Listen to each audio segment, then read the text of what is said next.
Hello and welcome to the Mal and Johnny Show. Now, if you were watching the news over the weekend, or maybe reading the Sunday papers, you must have seen Liz Truss, the former Prime Minister, who said to have almost crashed the Bank of England, has decided to tell her side of the stories as she prepares to make a comeback. But comebacks happen all the time in the world of sport and entertainment. And we thought we'd talk comebacks this week on the Mal and Johnny Show. Right then, I remember writing a musical about Tommy Father Boxer. And one of the things they said about comebacks, the thing about comebacks is they never come back. But that's not true, is it? Not in the world of entertainment, at least. No boxing. I mean, Muhammad Ali had 2 comebacks. Of course he did. Of course he did. He came back because he was out of the game for, 3 years when they wouldn't let him box. And then he came back and he won the title again, which is amazing. In show business, you've got Sinatra did more comebacks than he was always making a comeback. Because it was tricky for Sinatra, wasn't it? Because he was a Bobby Soxer, and then when Bobby Soxers became sort of not popular anymore, what do? You've been on top of the world. You have to sort of reinvent yourself, and he really did that incredibly well. He went through one period, I believe, my father used to tell me this, where he took a real big dip after the Bobby Sox eras, and he came over to Britain and he was playing the Palladium, and he wasn't doing too well, and he really had to make another comeback, and what was it brought him back? From Here to Eternity, the film, wasn't it? That's right. That's what did it, and they say the mafia got him that, but that's what they portrayed in the film. Yeah. Horse in the bed and all that. Yes. But I've got a good story about this, and it's true. It's true. Come on, then. We only have true stories on this podcast. Yeah. Called Victor Moan. Is a beautiful singer, Victor Moan, and he was quite famous in his day. Lovely singer. But From Here to Eternity, he sang. Right. Not that one. Sorry, another. Anyway, what was the other? He had a couple of big hits. Anyhow, he was on the ship. Not as a performer, but as a passenger. Right. And I got quite friendly with him. Now, he's Italian background, Victor Moan. Yeah. And him and Sinatra and who else was it? Tony Bennett and Al Martino, right? They were the four people who were handled by the boys, if you get my meaning. Really? Right? Yeah. And what he told me was, the situation with the film was that they actually did get it for Sinatra.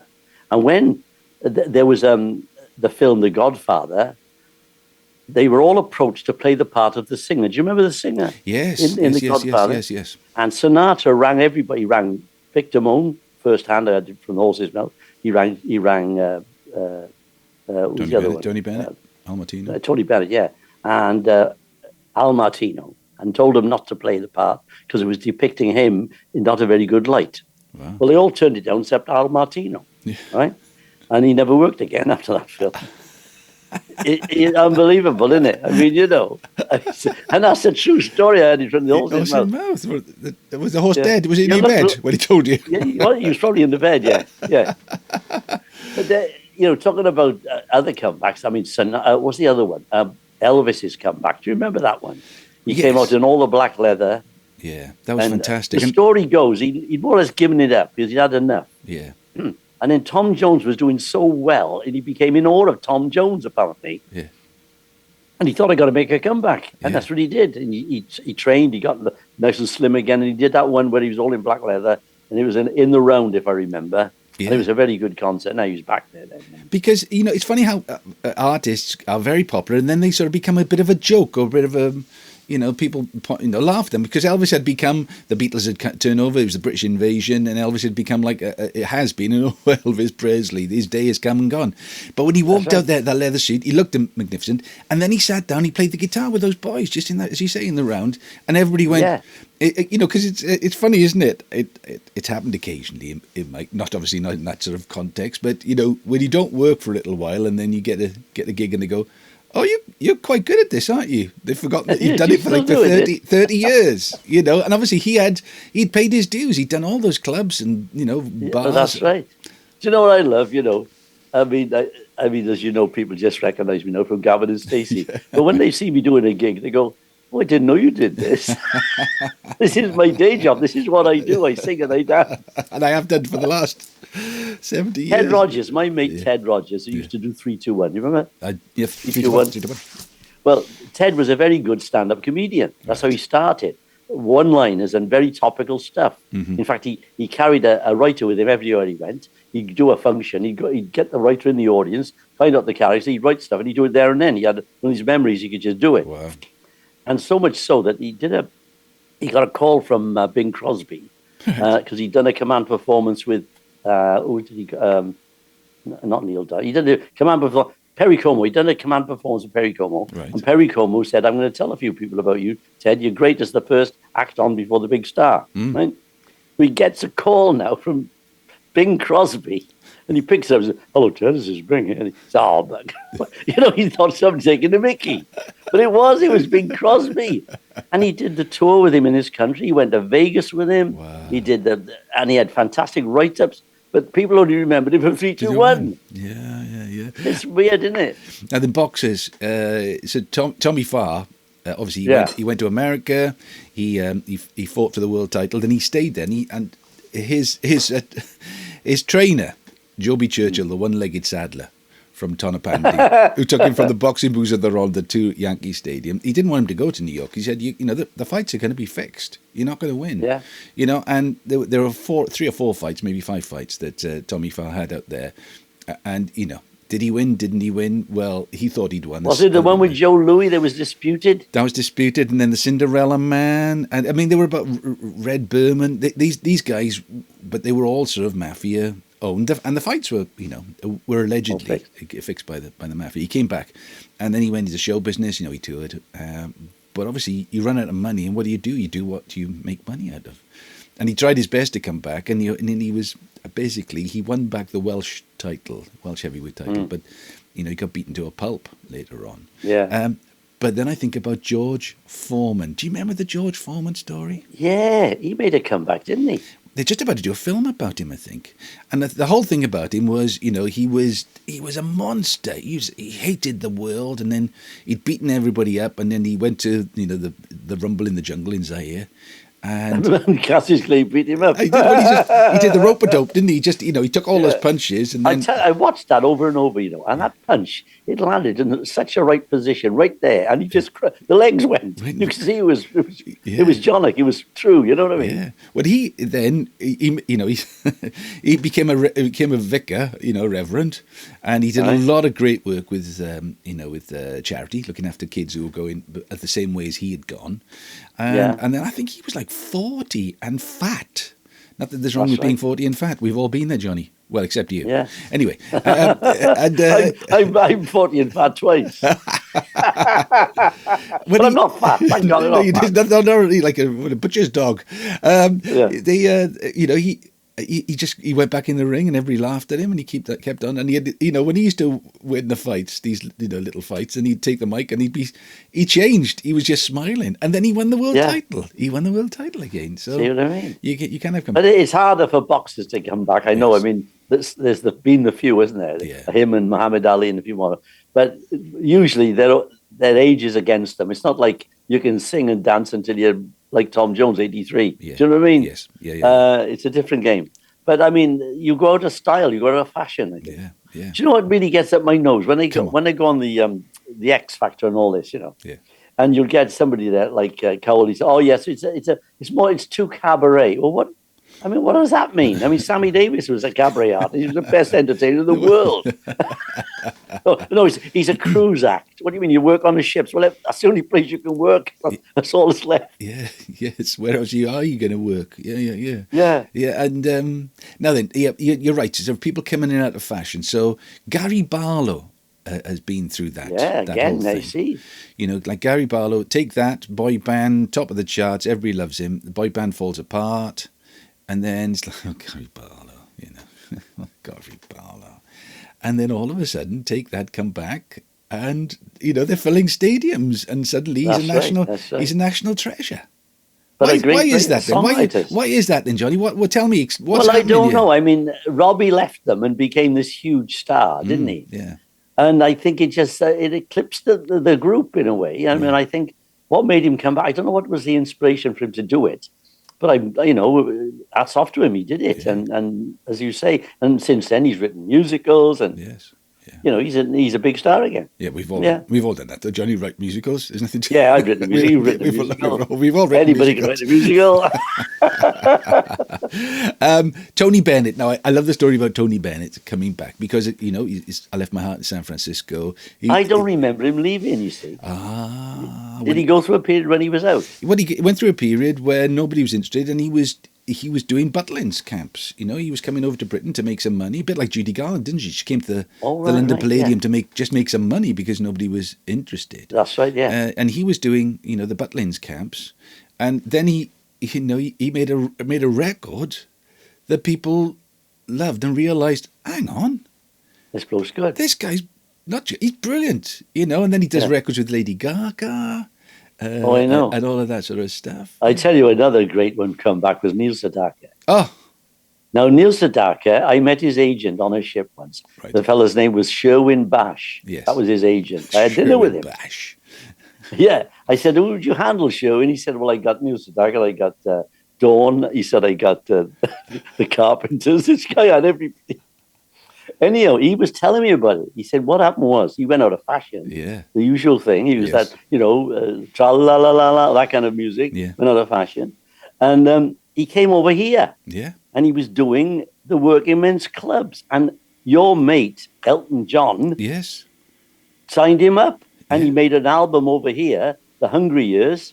And he was back again through coming to this country, though. And then he went back to the States. Of course, he was a big star again. Well, we were on the same record label. We were on Rocket Records. And you know what? There was the one, not one, I've got plenty of regrets. Regrets, I've had a few, but there again, let me mention a couple of them. I was in Kent and I was going up to London I was staying with one of the record company people in Kent. And I was going up to London to do some recording the following day. And I could have gone up earlier to his press launch when Neil Sedaka was there, because Elton, as you said, you know, Elton loved all that music. He signed into the record, and he did a duet with him called "Bad Blood." Bad blood, blood. It went number one, I think, in America. You know, Leon Russell. Do you know the story of Leon Russell? No, but just before you go on about Sedaka, I went to see him at the St. David's Hall, and he does his act, all the lovely old pot boilers, and the lovely new stuff he'd written, and then he played Chopin's Polonaise. Wow. And at the end, he said, Elton John can't do that. Because he was a classically trained musician. He certainly was. Yeah. It's lovely. He got a good laugh. You know. Go on, what was he saying? Leon Russell. Now, Leon Russell was what he called? Mad Dogs and Englishmen. He did a lot of records with Joe Cocker from the Deep South, right? Great piano player, long greying hair and stuff. And Rita Coolidge was in his band. She was the Delta Lady that he wrote Delta Lady for. All right, yeah. And so when Elton goes across to America and he does the Troubadour, and it's a big success, he does a tour supporting Leon Russell in the Deep South. Leon Russell's the real deal, right? And Elton John is a British version of that Deep South stuff. And of course, the crowd was so used to Leon Russell that they loved Elton John more. So it's like Elton became the star on Leon Russell's tour. Years later, Elton sort of thought, I think he must have played one of the records, one of Leon Russell, and he wondered where he is. And they tracked him down and they did an album together called The Union. And it's a great album. Sadly, Leon Russell has passed away now, but he had that moment back in the sunshine just before he left us. And it really does take one or two people, doesn't it? See, so there's chance for you and me yet. Absolutely, Johnny. Absolutely. We're going to make a comeback. I've never been away yet. What about Boris? And what about is Boris going to make a comeback? Goodness. Well, today I'm watching the news. Wait for it. Yeah. And Mr. Zelensky, the president of Ukraine, he said, "I must congratulate Boris. He was the only one that backed me and got the world behind." So like he's having all these accolades piled upon him. You know. Yeah. I bet he'll make a comeback or try. Yeah, well, of course he will. He needs a barber and a new suit. Well, what he'll do? He'll wait until the Conservative Party's really screwing up. Not that they haven't much. Screwed it up already and lose, and then he'd say, "I'm coming back to save you all." Knight in shining armour. Now then, his big idol, and I think who he really wants to be remembered as, Winston Churchill. Winston Churchill. Winston Churchill made a comeback. The biggest of all comebacks, really, didn't he? Do you know what I don't understand about the public? You take Winston Churchill, right? He got us through that war. And, through him, to be fair, he got the money from America because nobody else wanted to know. And then when he went for election, he lost. Yeah. They chucked him out. Funny old thing, democracy, isn't it? I don't know who came in after him. Clement Attlee. Attlee, that's right, yeah. Anyway, then Attlee got stuck out and he came back in again. Yeah. I mean, and in those years in the 20s when he was a Liberal Democrat, well, not Liberal, they weren't Democrats then, Liberals, and then he became a Conservative Liberal and he kept on. And the wilderness years when he was painting and building walls, That's right. It is. That's right. Never give up, Johnny. Never give up. Never. Talking about painting, what's that lovely line in The Producers? You saw The Producers, the film, did you? Great film. Great movie. And the German guy saying, "What is this, Churchill? The Führer could dance the pants off of Churchill and a better painter. 2 houses, 2 coats, 2 days." Because Churchill used to paint portraits and the landscape. I loved that film. It was brilliant. It was brilliant. All right. Well, we're all ready for our comeback. We're all ready for our comeback. Who's going to make the next comeback over there? I wonder who it'll be. Margaret Thatcher. No, they'll have to dig it up. That would be a comeback, and I suppose the biggest one of all is Tony Blair. It's Jesus. I suppose the biggest one is Jesus, isn't it? If you're going to Jesus came back. If you're going to make a comeback and leave, don't mess about. No. That's of all the biggest comeback of them all. They say the biggest comeback. That's right. Yeah. All right. Well, we got. I've been to Nazareth. Have you been to Nazareth? I've never been to the Holy Land. I've been there all over it. I went to Jerusalem, Nazareth. I saw where he was supposed to have been born, which is in a cave, by the way, not a stable. It looks like they call it a stable because there were horses. But I've seen the spot. There's a big gold star on the floor. Wow. This is where he was born, they say. And then there's the Greek Orthodox Church where he was supposed to be laying when he died, when he took him to the cross, and that's where he vanished from. All right. Amazing, isn't it? I've been there, boy. I'm holy. Well, actually, I'm holier than you. Actually, next Thursday, I'm off to Westminster Abbey to present a concert featuring London Welsh Male Voice Choir. Three lads called the Priests to raise money for Friends of the Holy Land. So there we are. I'll see if I can arrange a trip for us. I tell you what, you'd be amazed at the place. I mean, the Dome of the Rock, for instance, which has been everything. It was where Jesus chucked the money lenders out of the synagogue because it was a synagogue then. Yeah. Before that, it was you're better at the Bible than me. Who's the one who was going to kill his son? Abraham. His son? Abraham. It's where Abraham on the burning rock. That's where it was supposed to be. Yeah. Then it's become a mosque. Yes. And then it was a Christian church. Now it's a mosque again. Yeah. And all the religions come from that spot, all of them, and they're all the same. You listen to them and work them out. There's not much difference. Yeah, there we are. My God's better than your God. It's the same one. And on that deeply religious note, he's making a comeback. Johnny, the Reverend Johnny Tudor, the rabbi from the mosque somewhere near you. He's got all faiths. All faiths. There we are. All faiths. May your God go with you. That was a lovely line from the Dave Allen. Used to say Dave Allen. That's him, Dave Allen. May your God go with you. Yeah. All right, lovely to speak to you, and see you next week. I will. I'll be here. If you come back next week. Come back. We'll have a comeback. We'll come back then.